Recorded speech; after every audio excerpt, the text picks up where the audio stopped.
Oh man, do my eyes deceive me? Are we finally starting to get some recognition? Both New York teams wind up in ESPN's top 10. Jets, Jets, Jets, Jets! Welcome to Jets Talk. My name's Ryan. I'll be your pilot. If you're new here, hit that subscribe button. If you've been here before, welcome back. I love having you here. Boys and girls, this is very fun, very exciting for the New York area. It hasn't happened in a very long time, but both the New York Jets and New York Giants find themselves inside ESPN's top 10 rankings. Yeah! Let me know if on your bingo board you had the Jets and Giants with just 3 losses between both teams after week 6. You didn't. No one did. Not even like fans of the team. 4-2? Pinch me. I'm excited.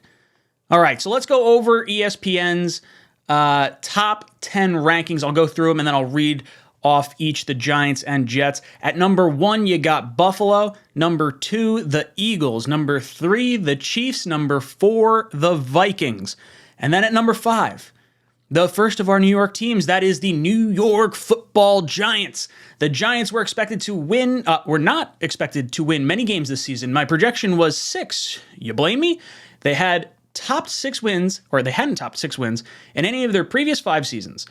But all they've done so far is find ways to win, whether it's by going for 2 in the opener, shutting out Aaron Rodgers in the second half, or getting their first interception of the season to win them the game against Lamar Jackson and the Ravens. It doesn't matter that the Giants are 23rd in total offense and 15th in defense. Coach Brian Daboll has the team believing and finishing. They've outscored opponents 87-49 in the second half of games. That's huge. Absolutely huge. You got to be able to win the second half of games. And it's a little bit of a dig there, the whole Giants being 23 on offense, 15th on defense. I get the feeling that Jordan Raanan probably does not believe this ranking to be entirely accurate based on the wording of this. But I really like this. I think the Giants are a much better football team than a lot of people give them credit for. And that's like with Kenny Golladay on a massive contract, not doing anything. It's amazing how the talent on a team can look so much better with just a head coaching change. Brian Daboll, Kafka, Wink Martindale, like these guys came in here and absolutely changed the culture of this team like immediately. As much as like Jet fans have been able to see a change in the Robert Saleh regime from the old Adam Gase, Todd Bowles regimes. This is really, really cool to see. It's a lot of fun when the New York teams are clicking on all cylinders. Now, let's go through a few more of the rankings, and then I'll kind of circle back around to both teams here. At number 6, you have the Dallas Cowboys. Number 7, the Baltimore Ravens. Number 8, the Chargers. And then coming in at number 9, feeling fine. That's right, it's the New York Jets. The rookie class is developing quicker than expected. Cornerback Sauce Gardner and running back Breece Hall in particular have made such an impact that they have to be considered candidates for defensive and offensive rookie of the year, respectively. Gardner has 8 pass breakups, 1 interception, and has allowed only 1 reception in man coverage per NFL Next Gen Stats. Hall replaced Michael Carter as running back 1 and is 9th in the league with 609 yards from scrimmage. Growing pains? Not at all. All right. Feels kind of good seeing this happening with our New York Jets. You know how I feel about this. The Jets are going to be able to compete with most teams in this league. You look around, it doesn't seem like there's a lot of heavy hitters in this league. The Bills, the Chiefs, those are probably 2 of the best teams in the league right now.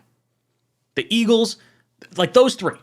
Outside of that, I think anyone's pretty much beatable, and I think both these teams here could really do it. And it's fascinating to see where the development is on both these teams, because the Giants obviously just had the new head coaching change this year, the Jets just last year. So we're in year 2 of our rebuild. The Giants are in an interesting spot because they've got Daniel Jones. They did not pick up his 5th-year option. And you're talking about a situation where now they have to figure out, all right, do we franchise tag Daniel Jones? Do we let him walk? Do we try to draft a guy? Do we, trade for someone like a Lamar Jackson, someone crazy like that? It's fascinating to see what they're going to do because that team is really talented. That defense is more talented than I think a lot of people give them credit for. Saquon Barkley up at the end of the year. Do you wind up franchise tagging him? Hold on to him now that he's really showing out. They're in a weird situation because there's a really good shot they're going to make the playoffs. You look at their schedule. They have one of the easiest schedules remaining in the league. And for a team that I think was probably banking on taking a quarterback, or at least a fan base that was probably expecting it, they're going to be in a very, very odd position. So if you're a Giant fan, I do want to hear what your game plan would be down below. For us Jet fans, this is the fruits of our labor. This is 10 years of awfulness finally coming back around. We've had 2 beautiful drafts, 7 picks in the top 36 over the course of the last 2 years. You're talking Zach Wilson, Elijah Vera Tucker, Elijah Moore, Sauce Gardner, Garrett Wilson, Jermaine Johnson, and Breece Hall. Not to mention all the other guys that are contributing. Michael Clemens, Max Mitchell, who is performing before he got injured. The Jets are a young, hungry team, and they have their young quarterback in Zach Wilson, who hasn't really been asked to do a lot because of the talent on the team.